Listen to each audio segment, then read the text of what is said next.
Os três mais importantes exercícios da vida cristã. Esse é o tema. Os três mais importantes exercícios da vida cristã, ou os três exercícios mais importantes da vida cristã. Nós vamos falar sobre esse tema hoje. Carta à igreja em Éfeso. Diz o texto, ao anjo da igreja, capítulo 2 do Apocalipse. Ao anjo da igreja em Éfeso escreve: estas coisas diz aquele que conserva na mão direita as 7 estrelas e que anda no meio dos 7 candeeiros de ouro. Conheço as tuas obras, tanto o teu labor como a tua perseverança, e que não podes suportar homens maus, e que puseste à prova os que a si mesmos se declaram apóstolos e não são, e os achastes mentirosos, que tem perseverança e suportaste provas por causa do meu nome, e não te deixaste esmorecer. Tenho, porém, contra ti que abandonaste o teu primeiro amor. Lembra-te, pois, de onde caíste, arrepende-te e volta à prática das primeiras obras, e se não, eu venho e moverei do seu lugar o teu candeeiro, caso não te arrependas. Tens, contudo, a teu favor, que odeia as obras dos nicolaítas, as quais eu também odeio. Verso 7. Quem tem ouvidos, ouça o que o Espírito diz à igreja. Ao vencedor, dar-lhe-ei que se alimente da árvore da vida, que se encontra no paraíso de Deus. Senhor, essa palavra, que ela seja abençoada poderosamente no nosso coração. Seja teu nome, seja a tua glória revelada aqui entre nós, em nome de Jesus. Amém. Ocupe seu assento, por favor.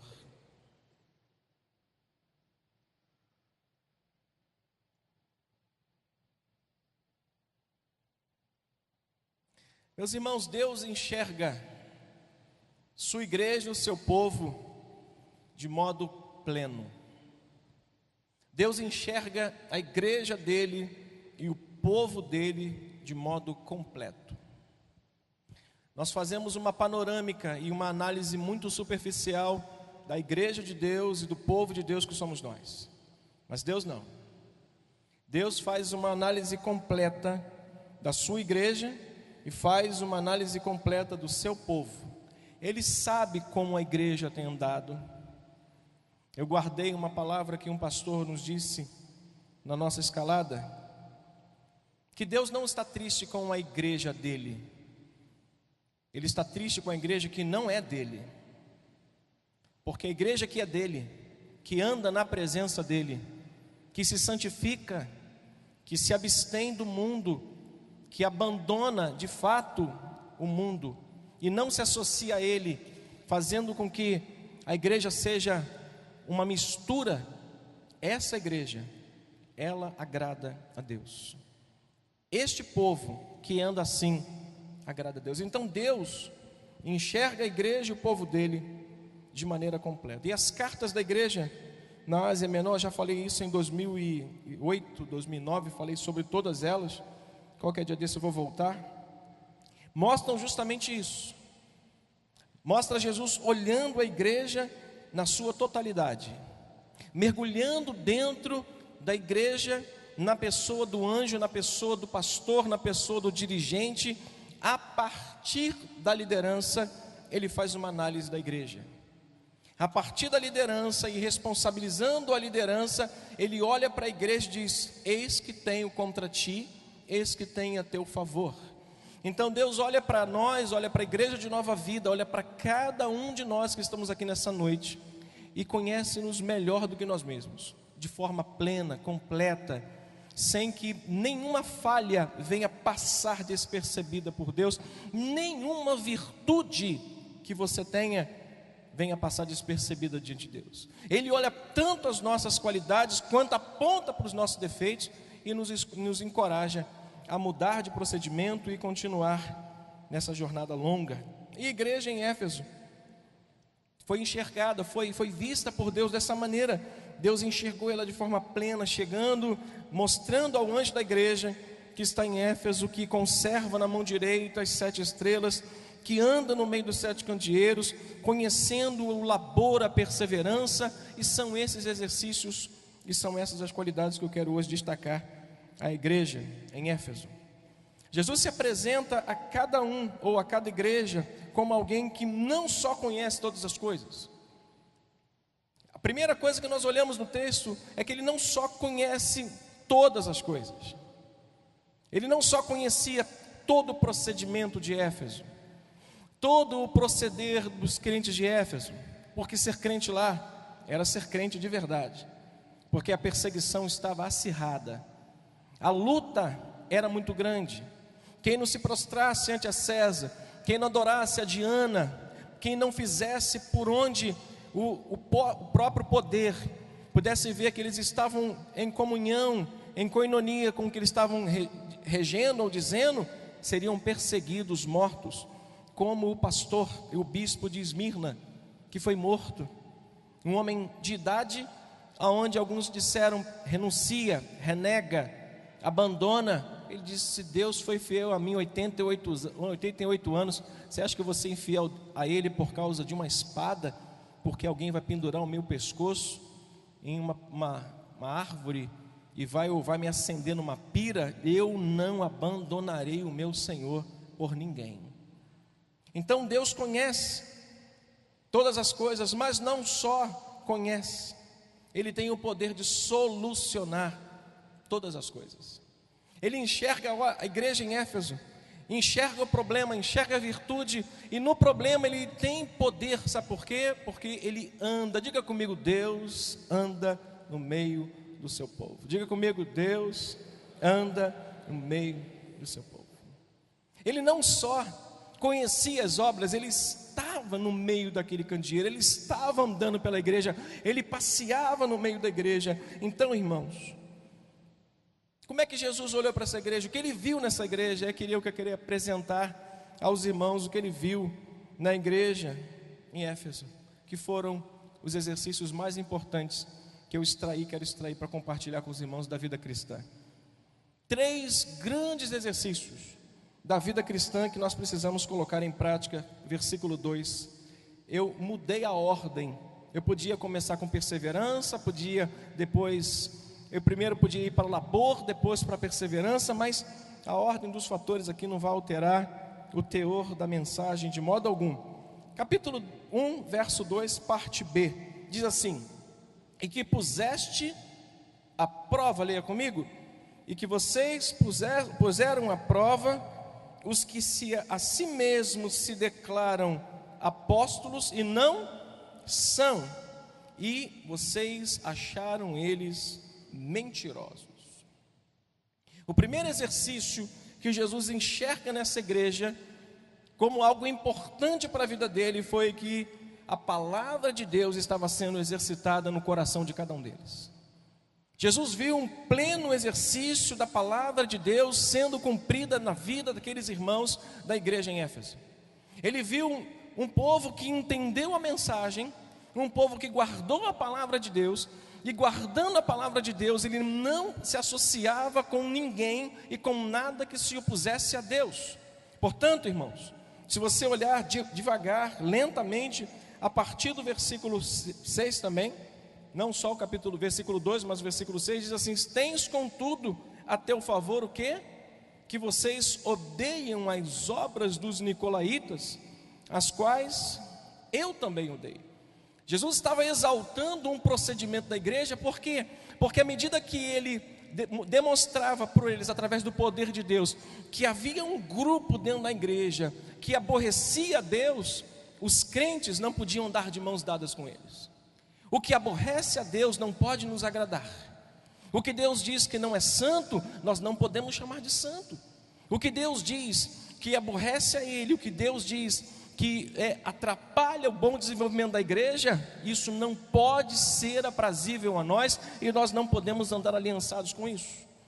Se Deus considera que as obras dos nicolaítas são más, e eles começassem a andar com eles, a somar com eles e apoiar a eles, certamente essa igreja teria acabado muito antes de João ter escrito e ter enviado essa carta. Portanto, O que nós como cristãos devemos exercitar? É a palavra de Deus. E a palavra de Deus dentro de nós vai nos dar capacidade de discernirmos o que é certo e o que é errado. Vai dar capacidade para cada um de nós exercitarmos a palavra em nossa vida para olharmos para aquilo que é errado e aborrece a Deus e dizer não. Salmo 139, volte comigo, por favor, o salmo que nós lemos no início. Olha o que o salmista vai dizer. Salmo 139, versículos 19 até o 22. Ele faz uma oração imprecatória, aquela oração tipo assim: mata, Senhor, acaba com essa raça de víboras. Ele diz assim: tomara, ó Deus, desse cabo aos perversos, apartai-vos, pois, de mim, o quê? Homens de sangue. Eles o quê? Se rebelam insidiosamente contra ti, e como teus inimigos falam malícia. Não aborreço eu, Senhor, os que te aborrecem? Eu não abomino e não abomino os que contra ti se levantam. Olha o que diz o salmista: eu aborreço com ódio consumado. Para mim são inimigos da cruz de Cristo, são inimigos de fato. Nós não podemos nos associar com coisas que aborrecem a santidade de Deus. Amém? Nós não podemos andar de mãos dadas com aquilo que aborrece a santidade de Deus. Você pode ser taxado de tudo, menos de que alguma pessoa possa olhar para você e falar assim: ah, com ele pode tudo, para ele, se você fizer ou não fizer. Não, nós não podemos nos associar com aquilo que aborrece o coração de Deus. Colossenses capítulo 2, versos 6 e 7. A igreja em Colosso passava pela mesma situação, de algumas coisas que estavam acontecendo na cidade, que possivelmente estavam entrando dentro da igreja. E Paulo, como bom pastor, conhecedor de algumas coisas, faz tanta coisa, ora, mas ele dá uma recomendação. E a partir daqui, versículo 6 e 7, vivendo a mesma situação, Paulo recomenda à igreja em Colosso o seguinte: ora, como vocês receberam a Cristo Jesus, o que diz o texto? O Senhor assim... Vamos ler juntos? Ora, como recebestes a Cristo Jesus, o Senhor, assim andai nele. Como? Radicados, edificados, confirmados na fé, tal como fostes instruídos, crescendo em ações de graças. Paulo não só exorta, mas ele também vai nos apontar aqui as marcas de um autêntico cristão. Primeiro, o autêntico cristão não é aquele que vem na igreja, traz uma Bíblia, frequenta todos os cultos, vem na consagração, ou que seus pais são crentes. Ele fala: não, filho de crente, crentinho é. Não é. Não é. O autêntico cristão é aquele que reconhece Cristo Jesus, que recebeu Cristo Jesus na sua vida e que anda nele. Versículo 6: como recebestes a Cristo, andai. O autêntico cristão, Paulo aponta aqui, não é só aquele que recebe, mas anda com ele, ao lado dele, mantendo-se fiel ao lado dele. A igreja em Colosso passava por uma situação difícil. Uma seita estava entrando, um povo estava sendo ludibriado, e Paulo, como bom pastor, orienta eles: olha, nada disso, vocês foram libertos do império das trevas, andem com ele, pensem nas coisas do alto, busquem as coisas do alto. E Paulo recomenda, Paulo ora por esse povo, mas ele mostra aqui 3 características, 3 marcas de uma pessoa que é um verdadeiro, autêntico crente. Diga comigo: eu sou. Só se você não for, mas você é, diga: eu sou um autêntico cristão. Graças a Deus. Segunda coisa que ele mostra, que o autêntico cristão é aquele que não só recebe, mas aquele que segue a Cristo, aquele que permanece. E seguir aqui não é uma coisa que você faz agora e agora depois para, porque eu conheço esse tipo de crente que começa uma coisa agora, que vem na igreja, que quando está precisando de alguma coisa, abre a gaveta, puxa a sua fé, põe ela no peito e diz: agora eu vou para a igreja, eu vou lá buscar o meu emprego, e recebe. Aí ele vai para casa, guarda a sua fé e volta a fazer o que não pode. Daqui a pouco o calo aperta, o sapato aperta, ele abre a gaveta, pega a sua fé e volta para a igreja e diz: pastor, estou de volta. Tem alguém aqui assim? Diga comigo: não tem. Olha para o lado, diga assim: não, você não é um desses.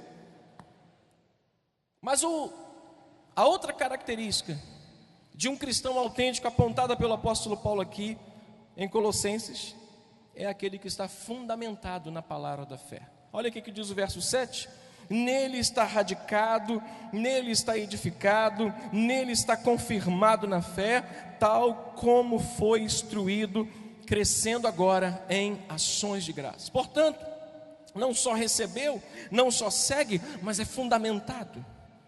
Eu tenho a minha vida, a sua vida também está fundamentada em Cristo, de modo que pode vir qualquer seita, pode vir qualquer palavra, até mesmo alguém nos dizendo que Cristo está ali, que nós não acreditaremos. Por quê? Porque nós estamos nele, seguimos a Ele, estamos fundamentados nele. Diga glória a Deus. Diga: eu estou fundamentado em Cristo. É isso que difere um cristão autêntico de um não autêntico: estar fundamentado na pessoa de Cristo. No domingo passado eu falei da mensagem da cruz, e quando nós acolhemos a mensagem da cruz com um coração humilde, cheio de fé, coisas maravilhosas são produzidas em nossa vida. E como a gente pode descobrir que a mensagem da cruz foi acolhida por nós, que nós de fato acolhemos a mensagem do Evangelho? Como eu posso identificar em alguém ou em mim mesmo que a mensagem do Evangelho está produzindo efeito de fato na minha vida? Primeiro, pela sabedoria. Capítulo 1, verso 31 de 1 Coríntios, Paulo fala que a sabedoria é a primeira coisa que nós adquirimos quando de fato temos a mensagem da cruz no coração. Não a sabedoria mundana, carnal, humana, mas a sabedoria do alto, aquela que produz justiça de Deus, aquela que nos faz entender que agora somos diferentes, não pensamos como o mundo pensa, não andamos como o mundo anda, não fazemos o que o mundo faz, mas agora estamos nele e pensamos e temos a sabedoria dele. Segundo, é que produz justiça, que produz santidade e que produz esperança da redenção eterna. Paulo está escrevendo à igreja em Colosso, João está escrevendo à igreja em Éfeso, na Ásia Menor, tudo com o objetivo de fazer com que esses crentes estejam firmados nos últimos tempos quanto a tudo que vem contra a igreja. Irmãos, eu recebi esses dias uma mensagem,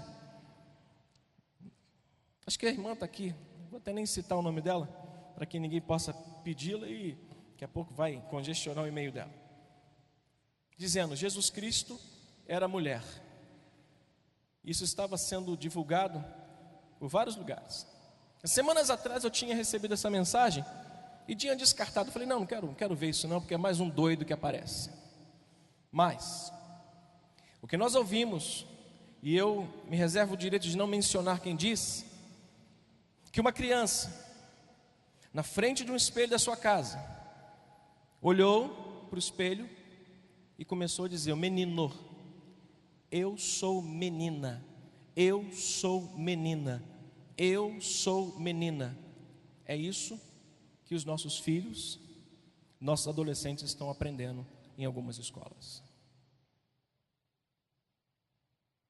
Se a gente, como pastores, como nosso bispo tem nos instruído, não pregarmos de modo que as pessoas fundamentem a sua vida em Cristo, com isso, conduza os seus filhos. Benjamin, é uma tarefa difícil, Érica e André, levar os nossos filhos até a cruz e dizer: este é o caminho. É uma tarefa muito difícil, mas para isso, para fazermos isso, para que eles estejam firmados, nós, diga: eu preciso estar firmado. Você pode dizer isso, bate no seu peito: eu preciso estar firmado. Irmãos, nós não precisamos de teologia da prosperidade, porque Deus tem nos abençoado. Você comeu hoje? Os demais não comeram, estão no propósito. Quantos comeram hoje? Até para levantar a mão. Você tem uma roupa para vestir? Você teve um chuveiro para tomar um banho? Para que ficar correndo atrás de teologia da prosperidade? Tantas mensagens que a gente podia preparar, pastor Luiz Carlos, pastor Arlindo, bispo, eu, para fazer com que o povo, glória a Deus, aleluia, e começasse a pular. Meu Deus do céu, é Deus no céu e o pastor Arlindo na terra. Não vou voltar, vou encher esse culto. Para quê? Se Deus já tem nos feito tão bem. O que a gente tem que fazer é continuar firme para Ele continuar fazendo bem a nós. Nós não precisamos de teologia da prosperidade, nós não precisamos de um assunto que venha agradar a nossa vida, nós não precisamos de palavras proféticas que vão dizer amanhã Deus vai abrir uma porta para você. Ele pode abrir agora para você uma porta. O que nós precisamos é fundamentar a nossa vida em Jesus, de maneira que venham os ventos, venham as tempestades contra nós e nós vamos permanecer inabaláveis, irmãos. É isso que nós precisamos. Não é de crente que entra na igreja e fala, não estou sentindo arrepio. Eu pego em Bombril e fico arrepiado. Bombril estava em cima da pia ontem. Eu falei assim, Manoel, pega isso e bota lá. Porque eu nem gosto de pensar nisso. Só em pensar em Bombril eu já fico arrepiado. Eu contei uma história para Denise, que tinha uma vizinha minha. Ela até bonitinha. A Sônia conheceu. Mas um dia ela chegou na porta da minha casa, com os cabelos meio que atrapalhados, né? Imagina. E eu fui falar com ela, nascido e criado junto.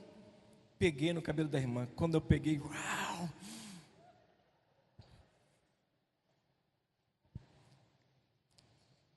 Se eu ficasse arrepiado e calado, seria muito bom. Só que eu falei, eu só fico arrepiado quando eu pego em Bombril. Meu Deus do céu.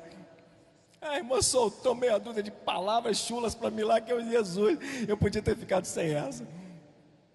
Mas tem crente que fica atrás disso. Aí quando bate um vento, pastor Arlindo, cai. Posso falar com o senhor um minutinho, pastor? Pode, minha filha. Está sumido, hein? Eu estou passando por um problema. Vai orar, minha filha. Porque a gente não dá receita, né, de 50 Pai Nosso. Mas dá vontade. Dá vontade. Sabe por quê? Porque não se fundamenta. Pede para abrir a Bíblia. Eu gosto assim, ó. Assim é melhor, pastor. Assim.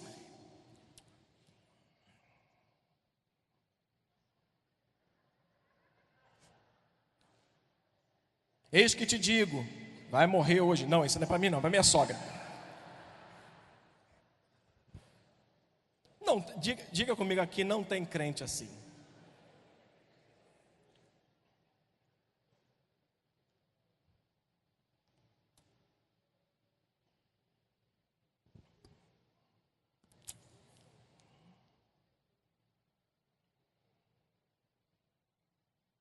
Segundo, cada horário. Segunda coisa que Jesus viu naquela igreja.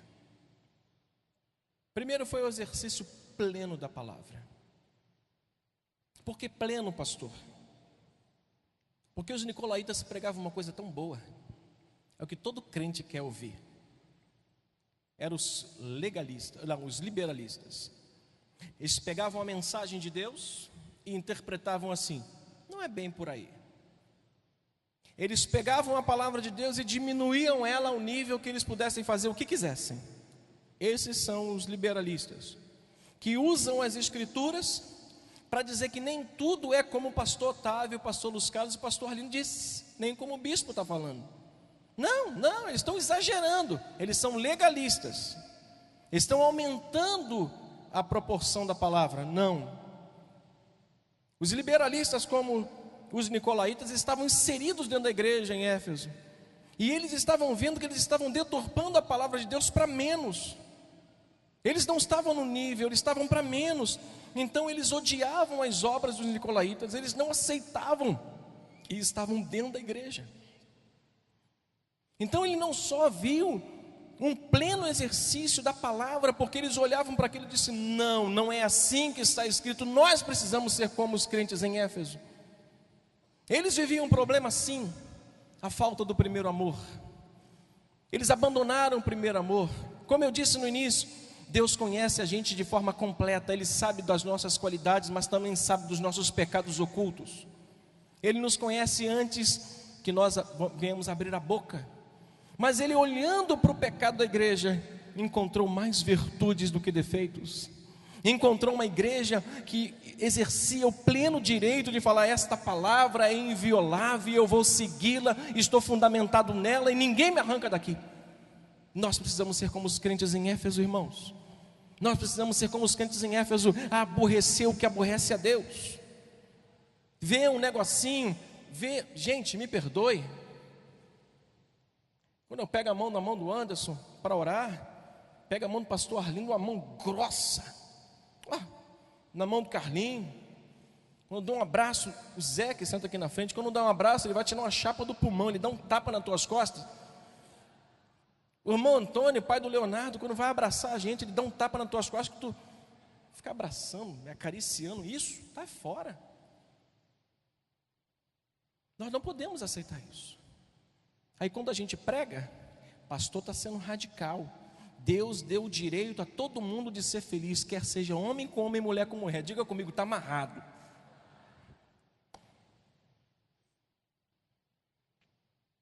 Mas pastor, eu não concordo. Liberalista. Pastor, eu não acho assim, eu acho que cada um tem o direito de ser o que quer. Liberalista. Pastor, mas eu tenho que aceitar. Liberalista. Nós não podemos aceitar o que Deus aborrece. Põe o joelho no chão e diz: Senhor, isso aqui na minha casa não. Eu não aceito isso. Na minha casa não. Porque se aborrece a ti, tem que me aborrecer com ódio consumado. Tem que me aborrecer com ódio consumado.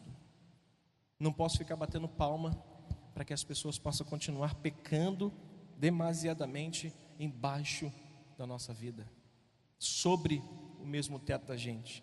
Mas no exercício da atividade, no labor, foi um ponto que Jesus ficou feliz com aquela igreja. Versículo 2 ainda, agora na parte A do texto, capítulo 2, verso 2, eu vou terminar rapidinho. Diz assim o texto: conheço as tuas obras. Diz o texto que tanto o teu trabalho forçado, exaustivo, o teu labor, como a tua perseverança.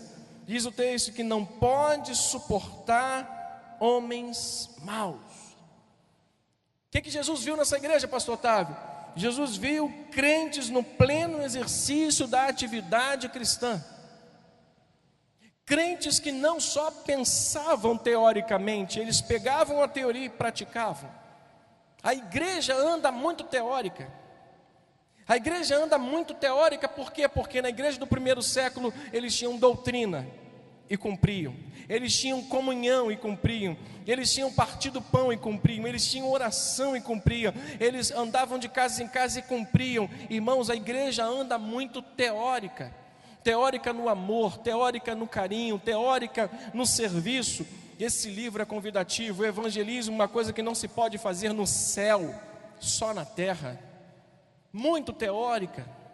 E Jesus estava vendo que essa igreja não era só uma igreja teórica, era uma igreja atuante. Eles tinham a palavra, mas pregavam a palavra, assim como a igreja em Tessalônica.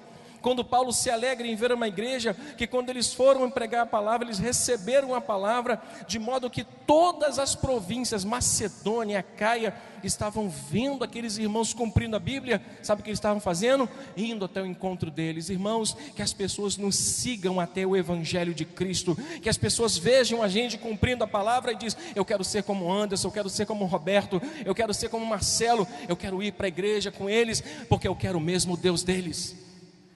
Mas a igreja está muito teórica, e Jesus olha aqui para eles e vê que eles têm trabalho, eles têm atividade cristã, plena atividade cristã. Conheço as tuas obras, tanto o teu labor, teu trabalho forçado, teu trabalho exaustivo, a força que vocês empreendem no trabalho, eu estou vendo, como também a perseverança neles.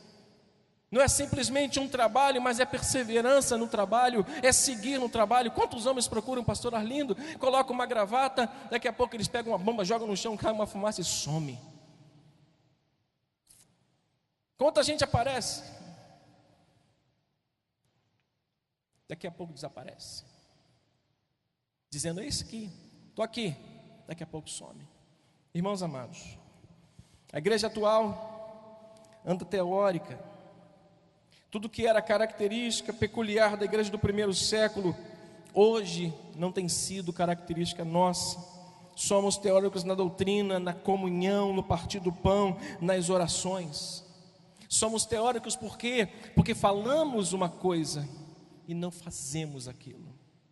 Eles comungavam tanto a palavra que eles receberam, quanto as características que a palavra exige para cada um de nós, quanto aquilo que a palavra de Deus exige, quanto aquilo que ela nos leva a fazermos. Irmãos, Deus deseja que sejamos servos dedicados. Diga comigo: eu preciso ser.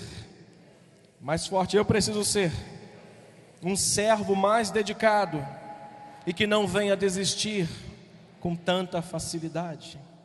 Uma das grandes qualidades da autenticidade da igreja de Cristo é que ela não suportava os homens maus. Uma das características importantes daquela igreja, que colocava ela como uma igreja autêntica, é que ela não suportava outras doutrinas. Ela não suportava nada que não fosse a plena verdade de Deus. Eles não aceitavam não só os nicolaítas, mas tudo que se levantava contra a palavra de Deus. Outra coisa, eles não esmoreciam na luta. Esse talvez tenha sido o ponto forte da igreja em Éfeso, na Ásia Menor. Eles não davam mole, desculpa a expressão, quanto à defesa da verdade. Que coisa maravilhosa. Eles defendiam a verdade a ponto de dizerem assim: eu dou a minha vida por isso. Eu entrego a minha própria vida, mas eu não mudo a verdade da palavra de Deus. Eu não troco a verdade. Uma jovem nos procurou um tempo atrás, digo nós porque acho que procurou o pastor Arlindo e Luiz Carlos também, me contou uma coisa excepcional. Essa menina é um modelo para mim. Não parece, desse tamanhozinho, deve ter uns 40 quilos, cara de 12, 24, 25 anos na época, noiva, 3 meses para casar. O noivo chega e fala assim: nós vamos nos casar daqui a 3 meses, só que eu quero conversar contigo uma coisa. Acabou a igreja, não tem mais igreja, não tem mais todo domingo lá pro culto, porque gosta de jogar bola, gosta de passear, gosta de viajar e tal. Ela disse: então pode continuar com a sua vida. A gente pega tudo que a gente comprou e a gente divide. A casa pode ficar para você, continua pagando. Faltando 3 meses para casar, 7 anos de namoro, ela disse: eu não troco Jesus por homem nenhum. Irmãos, nós precisamos ser valentes na defesa da palavra de Deus. Defesa da verdade. Não é aquele crente que uma pressão, não, eu vou ceder, eu vou dar, gritou, eu vou correr. Não, nós precisamos ser homens e mulheres valentes, jovens valentes nas faculdades de hoje, valentes para dizer assim: eu não me associo com isso, eu não aceito isso, e permanecer ali. Essa foi talvez a maior virtude da igreja em Éfeso. A igreja, irmãos, não é um auditório para espectadores. Diga comigo isso: a igreja não é um auditório para espectadores. Diga assim: mas é um campo de treinamento para o árduo trabalho de pregar e defender a verdade da palavra de Deus. Você crê nisso? Diga glória a Deus. E por fim, Jesus viu crentes no pleno exercício da perseverança. Não só crentes no pleno exercício da palavra, não só no pleno exercício também da atividade cristã, mas também no pleno exercício da perseverança. Lá no versículo 3, para a gente finalizar agora, quero convidar os músicos, mesmo sem batera, a gente vai fazer uma canção para finalizar. Diz o texto, verso 3, leia comigo: e tens perseverança, e suportaste provas por causa do meu nome, e não te deixastes esmorecer. Olha para a pessoa que está do seu lado e leia esse texto para ela. Diga assim: meu irmão, tenha perseverança. Diga isso para ela assim: tenha perseverança, suporte as provas em nome de Deus e não esmoreça. Não esmoreça. A igreja vivia num pleno exercício da perseverança. Eles faltavam com amor. Eles faltavam com amor entre a igreja, entre uns e outros. Mas eles não faltavam com a palavra, não faltavam com o serviço e não faltavam com a perseverança. Eram crentes fervorosos. Eu gostaria de convidar a você a ficar de pé e abrir na primeira carta de Paulo a Timóteo, capítulo 2. Que essa pequena leitura final te ajude de alguma forma a perseverar, a continuar nessa caminhada.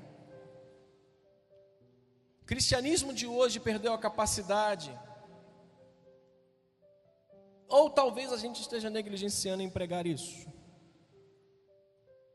O cristianismo de hoje perdeu a capacidade e alguns receberam, entre aspas, uma capacidade de colocar alguma coisa escrita assim: pare de sofrer.